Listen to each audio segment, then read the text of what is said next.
तून देवाला घडवताना पिढ्या गेल्या, दगड फोडून देवाला घडवताना पिढ्या गेल्या. अशांच्या लेकरांना ईश्वरा तू पावला नाही.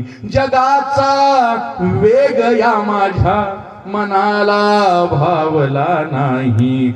हयातीभर विसाव्याला निसर्गा वासना होती.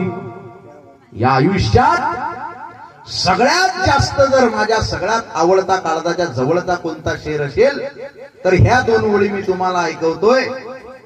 माझ्या आत्मविश्वासाचं जगण्याचं सगळ्यात महत्वाचं कारण या दोन ओळीमध्ये दडलेलं आहे. राष्ट्रसंत तुकडोजी महाराज म्हणतात, दास तुकड्या म्हणे धन्य त्याची जिने माळ तोडील जो वासनेची. या जगामध्ये माणसाचा जनावर करण्याची ताकद वासनेमध्ये आहे आणि त्याला परत माणूस करण्याची ताकद ही निरागसतेमध्ये आहे, करुणेमध्ये आहे. तो करुण्य भाव हा जगामध्ये निर्माण होणं गरजेचं आहे.